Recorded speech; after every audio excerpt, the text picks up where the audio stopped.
Ya. Entonces, hoy vamos a empezar a hacer eso, ¿no? A ver, antes de pasar a eso, vamos a hacer un pequeño recorderis nada más de esto de la...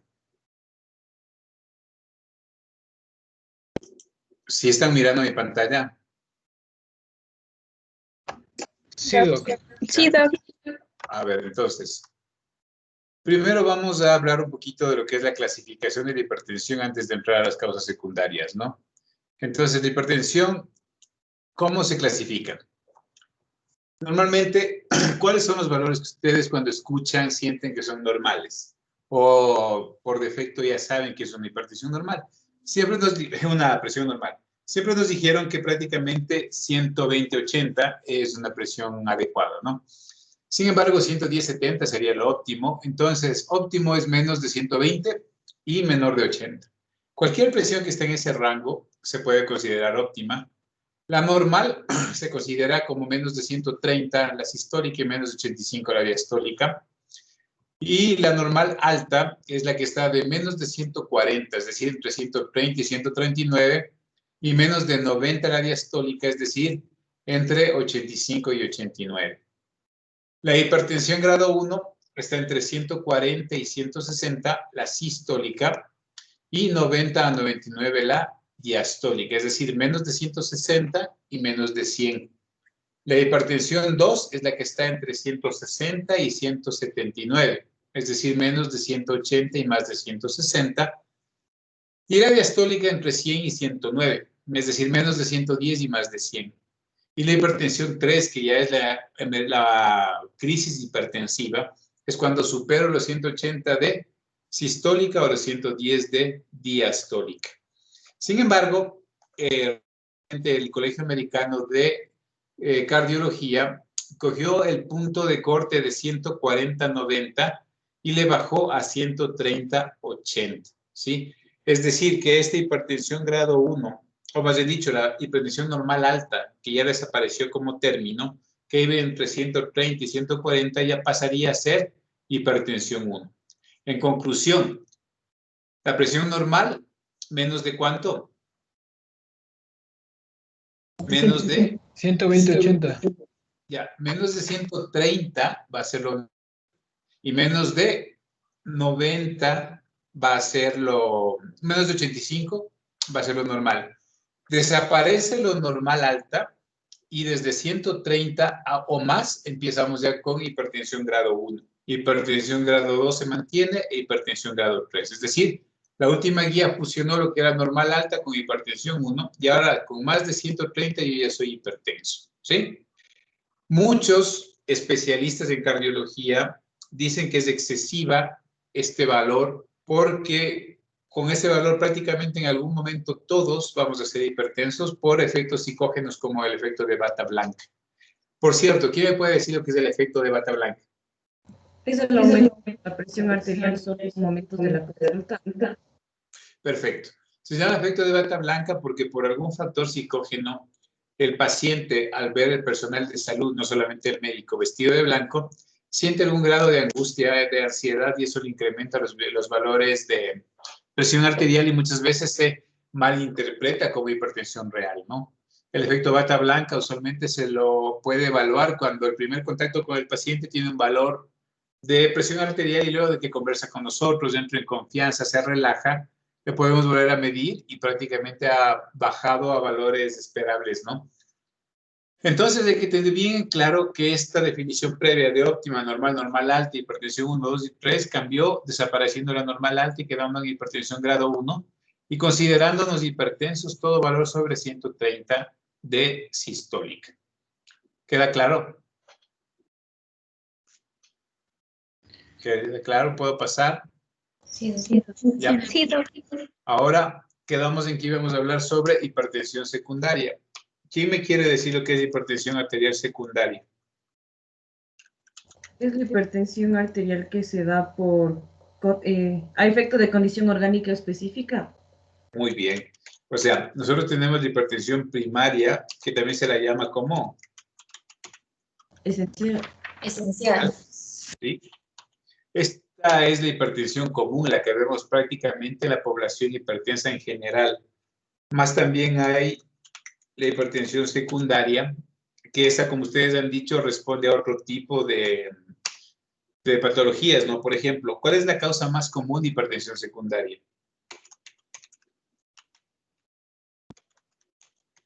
Hiperaldosteronismo primario. Primario o secundario. El hipertiroidismo. Puesto que sí. Esa es otra de las causas que tienen que buscarse. A ver, síganme diciendo causas. Diabetes. La diabetes sí, por daño renal, pero no como factor inicial de hipertensión. Enfermedad renal. Hiperparatiroidismo. Feocromocitoma.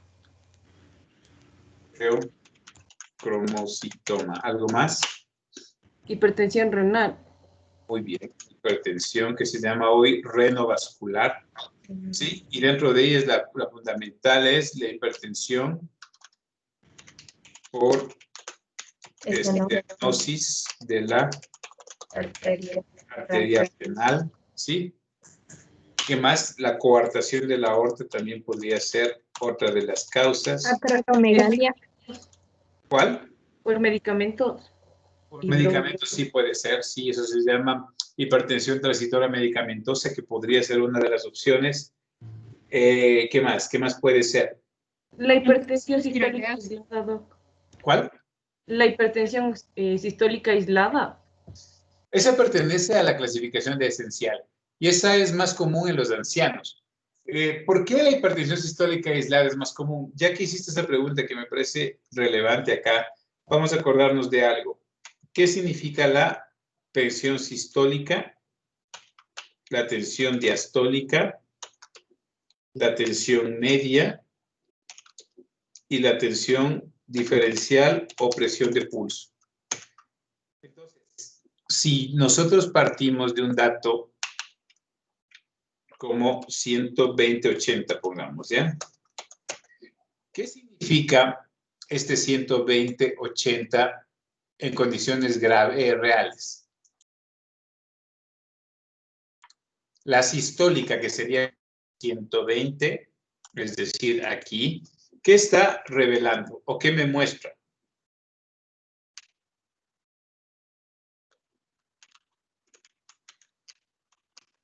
La tensión diastólica, que en este caso es ¿cuánto? 80. ¿A qué equivale o qué me está indicando? Tensión media. ¿Cómo se saca la tensión media, chicos? 2 diastólicas más 1 sistólica dividido para 3. Muy bien. ¿Cuánto sería en este caso? 2 diastólicas serían 160 más 120 son 380. 380 dividido para 3. ¿Cuánto?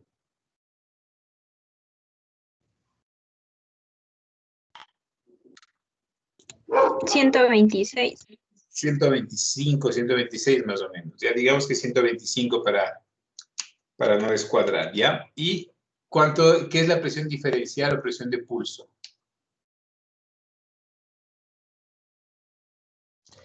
Es la resta de la sistólica menos la diastólica. En este caso, ¿cuánto sería? 40. ¿Por qué es importante todo esto? Porque de esta forma vamos a ver lo que significa cada uno de sus equivalentes. Entonces, ¿qué pasa en la tensión sistólica? ¿A qué equivale o qué me está indicando la cantidad de presión sistólica? A la contracción muscular. En parte al inotropismo cardíaco, pero en su gran mayoría a la cantidad de sangre que tiene el cuerpo. ¿Y la cantidad de sangre que tiene el cuerpo, cómo se llamaba?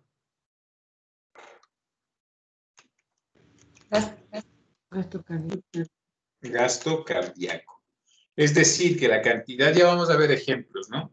De sistólica, básicamente me refleja el gasto cardíaco. La diastólica, ¿qué me está representando? La otra variable de la presión arterial, que es ¿cuál? Resistencia periférica.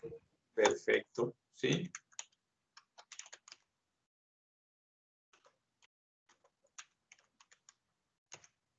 La tensión media, ¿qué me está a qué equivale?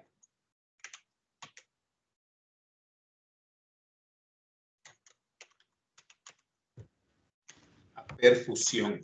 Recuerden que la perfusión depende de la media. Yo necesito cuánto de presión arterial media mínima, ¿sí? Para que funcione. Aquí está mala, ¿no? Son 160, son 280 para 3. Bueno, no sería tan alta la media. ¿Cuánto es 280 para 3? Sería 9 por 3, 27, 90. Ya. 94. Ya. Esa es la media. Entonces, esto es perfusión. Y cuando nos acordamos de perfusión, que venga a su cabeza siempre el glomérulo renal. El glomérulo renal, ¿cuánto necesita de perfusión para generar orina? Me parece que es 68, Doc. Sí, o sea, 60 milímetros de mercurio requieren los capilares glomerulares para generar perfusión a la cápsula de Bowman. Y esto es importantísimo porque la presión media es la que me asegura la perfusión. Y la diferencial básicamente se comporta en base a los gradientes de sistólica y diastólica. Ya vamos a ver un ejemplo. Entonces, vamos a ver qué sucedería en el choque hipovolémico, por ejemplo. ¿Ya? ¿Cómo va a estar la sistólica en el hipovolémico, sabiendo que la sistólica equivale a gasto cardíaco? ¿Alta o baja? Baja. Baja, lógico, porque estoy perdiendo sangre, estoy perdiendo gasto y me va a caer, digamos que a 90 la sistólica, ¿sí? ¿Cómo estará la diastólica? ¿Qué intenta hacer la diastólica que equivale a las resistencias periféricas para compensar? ¿Aumentar o al menos quedarse normal? Eso significa que la tensión diastólica, digamos que aquí estaría en 80. ¿Ya? Eso haciendo un ejemplo. ¿Cuánto sería la presión media de este paciente? Que tiene 90, 80 de presión. O pongámosle 70 de presión, ¿ya? Sería 140 más 90, 230. Para 21 son 76.6. ¿cuánto? 77. ¿67? 77. 77. ¿Cuánto estaría la presión diferencial o la presión de pulso? Es restar la sistólica menos la diastólica. 20. 20. Entonces, vamos parte a parte. Como en este caso del choque hipovolémico, la tensión sistólica es la que muestra o la que equivale a gasto cardíaco, evidentemente esta cayó, ¿sí? La tensión diastólica se mantuvo normal y seguramente si no se compensa el estado va a empezar a incrementar para compensar. La tensión media se mantiene en 77. ¿Este riñón está dejando de orinar en este momento o no? No. No, porque aunque No. bajó la presión media, todavía su perfusión es adecuada, porque esta refleja perfusión, la media. Y la presión de pulso, ¿qué pasó? Lo normal era 40. ¿Disminuyó o incrementó? Disminuyó. La mitad. Disminuyó. Y al disminuir, esa es la característica de la presión diferencial o presión de pulso.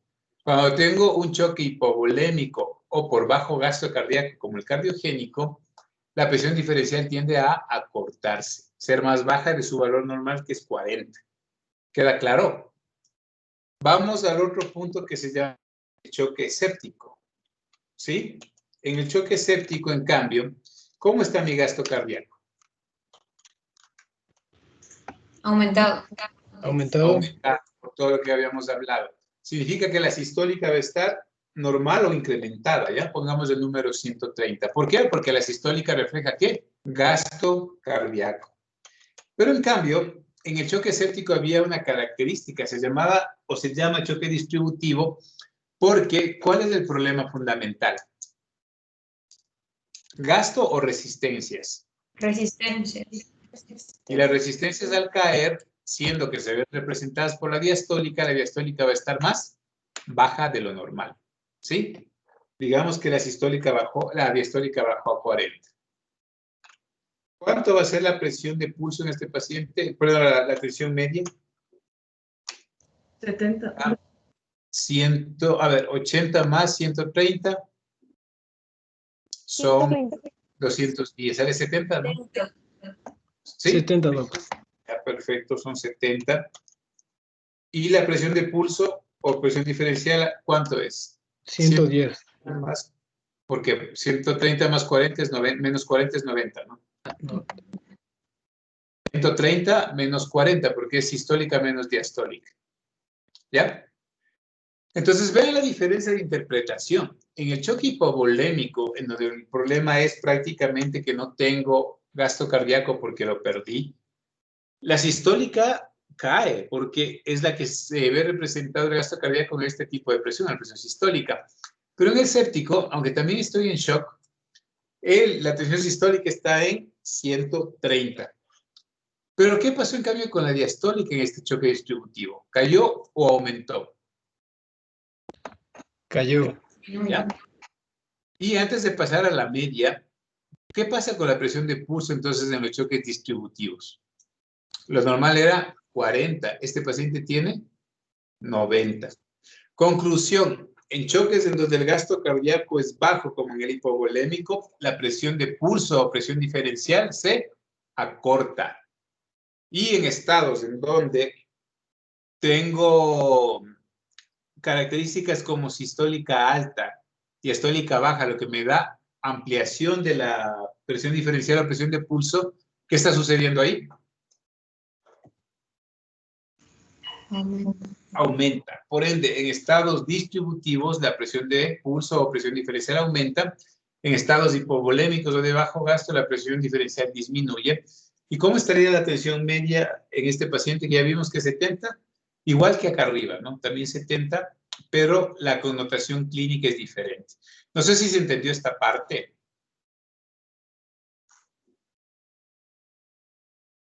¿Se entendió o no? Sí, doc. Ahora, ¿qué pasa con el paciente anciano, aquel que tiene más de 65 años de edad, en cuanto a su vasculatura? Disminuye la elasticidad arterial. Perfecto. ¿Por qué? La respuesta se llama aterosclerosis. La vasculatura se vuelve con ateromas y los ateromas hacen que esta sea rígida. Y al ser rígida, ¿qué pasa con las resistencias? ¿El vaso sanguíneo es elástico y es complaciente o se vuelve duro? Duro. Y al volverse duro, ¿qué pasa con las resistencias periféricas por definición? Aumenta. Aumentan. Y al aumentar las resistencias periféricas, ¿qué tiene que hacer el ventrículo izquierdo para vencer? Porque eso sería poscarga alta o baja. Alta. Muy bien. Y para hacer poscarga alta, ¿qué tiene que hacer el ventrículo izquierdo? Dar una contracción súper fuerte a nivel sistólico. ¿Y eso en qué se va a traducir? En tensión sistólica. Muchas veces aisladas, porque aunque sube la presión diastólica, que me indica incremento de resistencias periféricas, esta no es suficientemente contundente para dar hipertensión diastólica más sistólica. Conclusión entonces, la hipertensión sistólica aislada es prácticamente prevalente ¿en qué? En pacientes adultos mayores, ¿no? ¿Quedó claro esa parte? Volviendo entonces a lo que es la hipertensión arterial secundaria. Ya habíamos quedado que el gran porcentaje o el porcentaje más alto de hipertensión es primaria o esencial. Pero la secundaria, vamos a ver las causas que son usualmente más comunes en esto, ¿no? Y una de ellas es el hiperaldosteronismo secundario. Entonces yo les decía que de los pocos momentos en donde el gasto cardíaco puede determinar hipertensión arterial es en el hiperaldosteronismo. Y partíamos de ello para hablar de lo que hace que el mineralocorticoide más común del cuerpo, que es la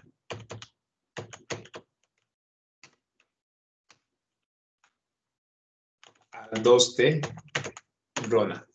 ¿Qué hace la aldosterona?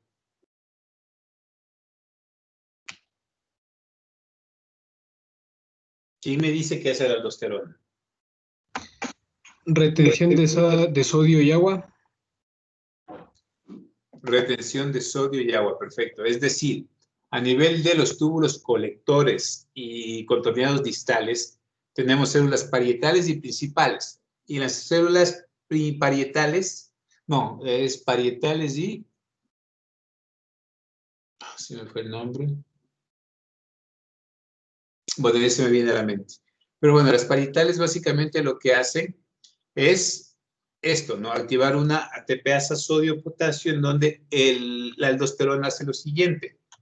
Retiene sodio y evidentemente el sodio siempre va acompañado de agua y elimina potasio, ¿sí? Este mecanismo que es tan apetecido en estados de hipovolemia. ¿Por qué es apetecido en estado de hipovolemia? Porque se activa junto con ¿qué otro sistema? Renina-angiotensina, ¿sí? Y este sistema renina-angiotensina-aldosterona es interesante porque ¿qué pasaba a nivel de la arteriola aferente y eferente? ¿Quién me hace acuerdo? En estados de hipovolemia, ¿qué puede suceder a esos niveles? Hay constricción ¿Constricción de cuál? de la aferente. No. ¿Quién recuerda lo que pasaba en hipovolemia?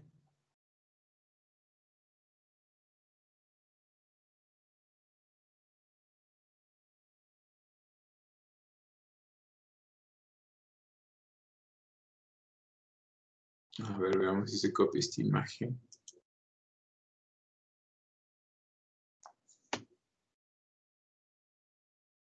Ya. ¿Se nota la imagen? Sí, Doc. Ya.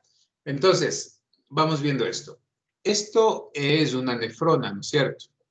Ya. Y en esta nefrona, ¿cuántos tipos de capilares tiene la nefrona?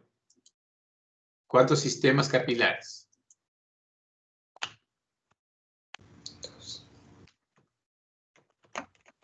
Serían dos, Doc, el de la cápsula de Bowman y los capilares peritubulares. Tenemos los glomerulares y los peritubulares, ¿sí? Entonces, los peritubulares y los glomerulares, ¿dónde se ubican? Vamos viendo aquí. ¿Dónde está el capilar glomerular aquí? ¿Sí ven la flechita en donde lo estoy poniendo? Sí, Doc. Este es el sistema glomerular, ¿sí? Que está unido al sistema peritubular por la arteriola eferente, ¿sí? Y si el capilar glomerular se irriga por la arteriola aferente, que es rama de las arterias arciformes que luego van a nacer ¿de dónde? De la arteria renal principal, que es rama de la aorta abdominal. ¿Queda claro? Entonces, ¿cuál es la diferencia entre estos dos sistemas capilares, entre los glomerulares y los peritubulares? ¿Sí? La orina, ¿cómo se forma? ¿Cuáles son los tres procedimientos para formar orina? Filtración sería el primero. Perfecto. Filtración. Absorción y excreción. Absorción y secreción. Listo. Entonces, la filtración, fenómeno capilar glomerular o capilar peritubular. La filtración. Glomerular. Glomerular. Absolutamente glomerular. Y esto se da, ¿por qué? Porque la presión de perfusión, ¿sí? Es decir, la presión media mínima para que eso se necesita es ¿de cuánto? De 60. Perfecto. Cuando yo tengo 60 o más, lo que voy a hacer es que se filtra y ese filtrado glomerular pasa ¿a dónde? A la cápsula de... ¿Y de ahí va a dónde? A los túbulos, ¿sí? Y en los túbulos que están irrigados por los capilares peritubulares, ¿qué sucede? ¿Aquí necesito ultrafiltrar o necesito qué? Necesito absorber y secretar. ¿Sí? Por ende, la presión media que necesito será la misma que la que necesita el glomérulo de 60. ¿Será mayor o será menor? Mayor. Por supuesto que menor, porque es muy diferente lo que hace un sistema versus el otro, ¿no? Este necesita de media 60 milímetros de mercurio, mientras que los peritubulares funcionan bien con 13 milímetros de mercurio. Y ya saben por qué, porque la función del uno y del otro son absolutamente distintas, pese que su objetivo común es ¿qué? Formar orina. ¿Queda claro hasta ahí? ¿O alguna explicación extra?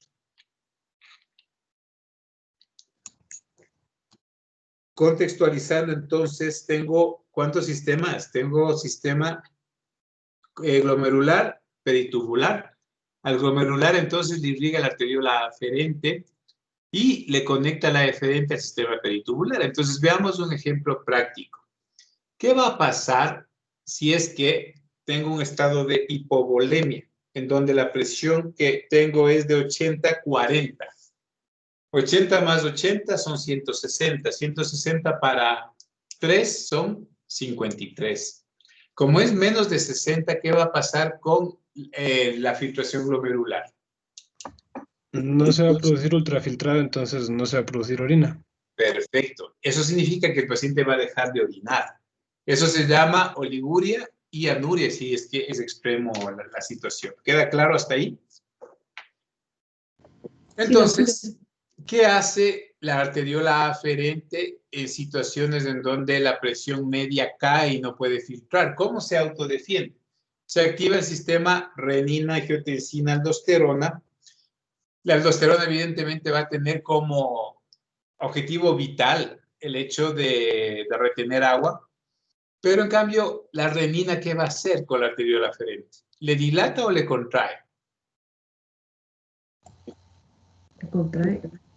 No, le dilata. Y el objetivo de dilatarla es que llegue más sangre al capilar. Pero en cambio, la misma renina, ¿qué hace a nivel de la arteriola eferente? Le contraería para que no se escape sodio y agua. Perfecto. Entonces, al dilatarse la aferente y constreñirse la eferente, lo que pasa es que llega más sangre y la sangre que llega se queda aquí en el glomérulo encharcada e incrementa ¿qué presión? ¿La corridoosmótica o la hidrostática? La hidrostática. Perfecto. Y la hidrostática me genera perfusión, ¿sí? Así es como se defiende ante situaciones hipovolémicas iniciales del cuerpo. Pero, ¿cuál fue la consecuencia a pagar para seguir orinando? Que la eferente quede vasoconstriñida. Y si se queda vasoconstriñida por mucho tiempo, ¿a dónde no va a llegar sangre? ¿A qué sistema capilar? Al peritubular. Perfecto. Y si no llega sangre al capilar peritubular, ¿qué pasa con los túbulos? Isquemia. Perfecto. Y eso se llama necrosis, ¿sí? Tubular aguda. ¿Queda claro? Necrosis tubular aguda es una forma de muerte de los túbulos por falta de riego sanguíneo que puede ser secundaria a este efecto fisiológico que hizo el cuerpo para tratar de mantener la filtración glomerular. ¿Queda claro? Para concluir, ¿cómo o qué pasa con las células tubulares muertas por esta isquemia? ¿A dónde van? ¿O por dónde se eliminan?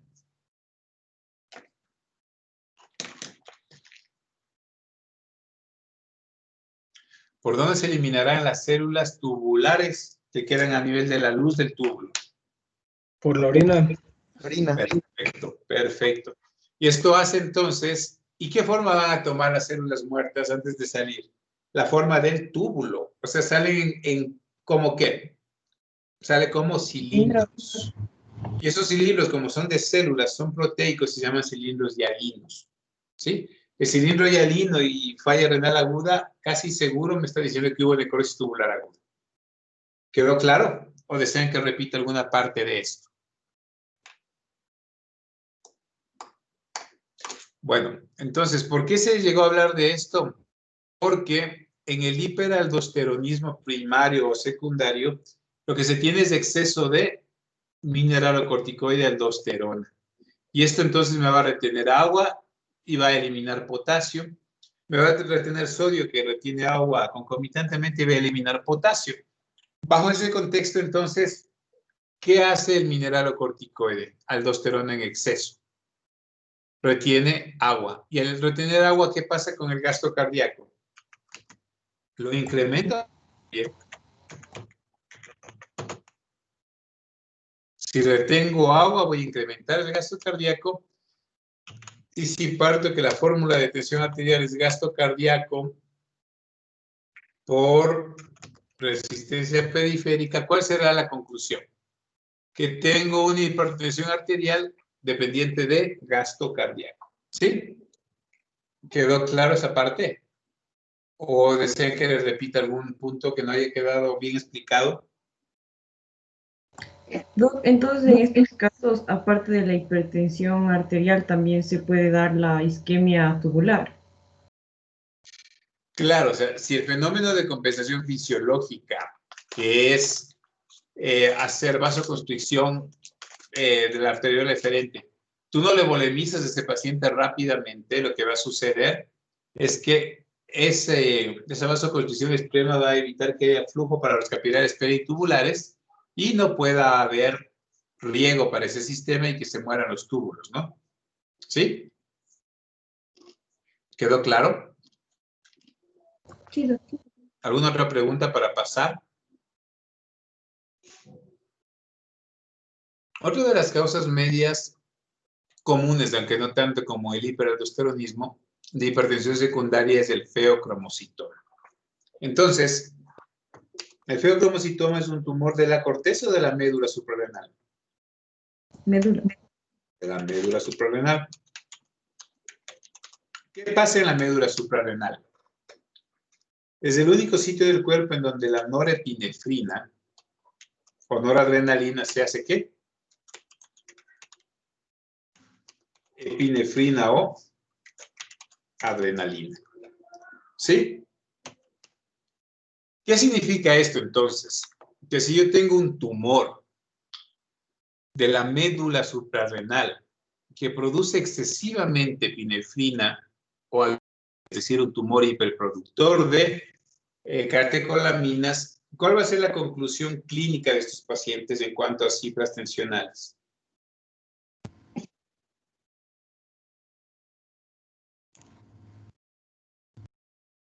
Va a estar muy elevado.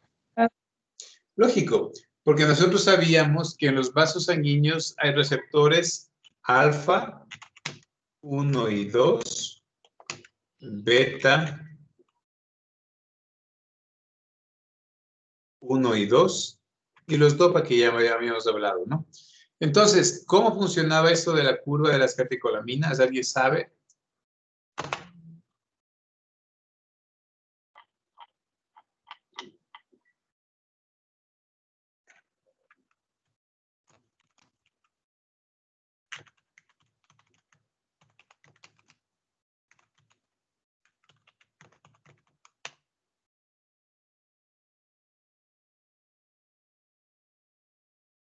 Nadie tiene idea qué pasa cuando alguien administra adrenalina.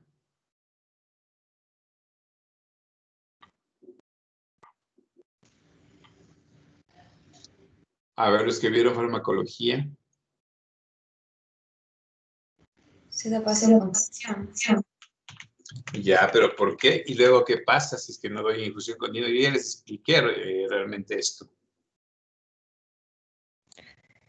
Nos había dicho que aumentaba el inotropismo y la vasoconstricción por activación de los receptores alfa.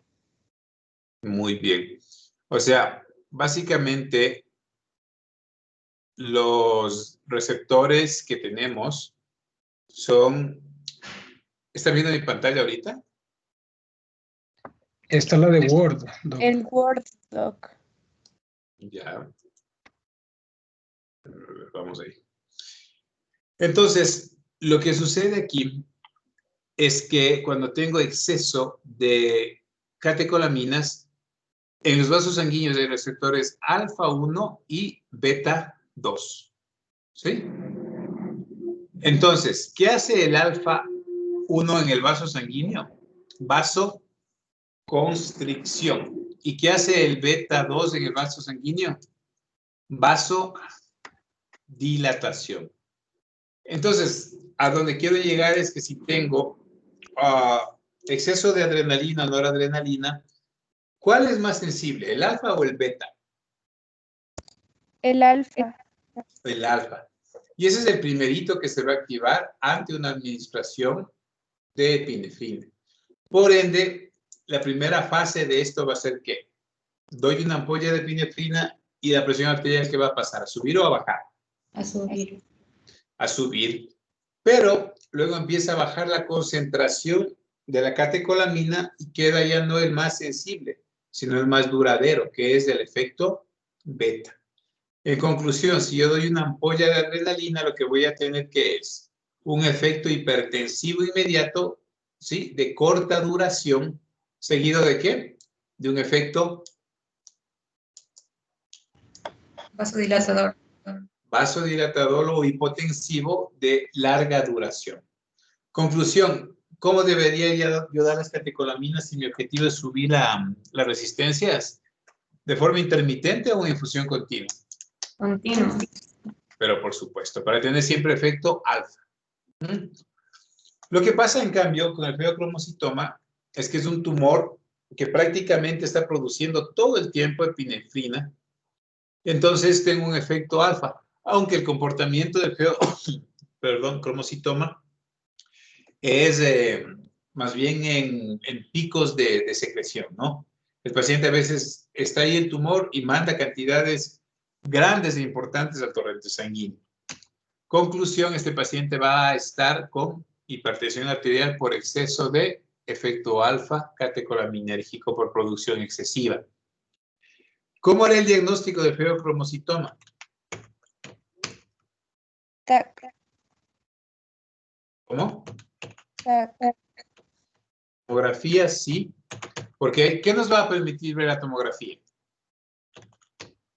El tumor. Exactamente. El tumor, sí, y los metabolitos urinarios, porque lastimosamente las catecolaminas tienen un tiempo de vida muy corto, Entonces, el metabolito urinario de las catecolaminas, que tiene mayor tiempo de vida media, se llaman metanefrinas o el ácido vanilil mandélico. ¿Queda claro? Entonces, un paciente joven que tenga este tipo de comportamiento, hipertensión en picos, ¿sí?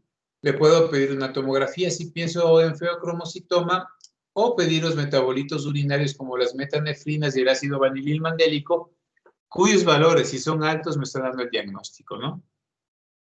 ¿Alguna pregunta más? ¿Queda todo claro hasta ahí? Doc, estos pacientes se pueden presentar con crisis hipertensivas, ¿verdad? Por supuesto que sí, justamente por lo que te decía. De hecho, eso es una de las cosas que hace el feocromocitoma. Te mantiene con niveles particularmente normales altos de catecolaminas, pero por picos te manda una cantidad enorme de catecolaminas sintetizadas y eso genera que esos pacientes tengan crisis hipertensivas, ¿no? Exactamente lo que acabas de decir. ¿Algo más? Listo.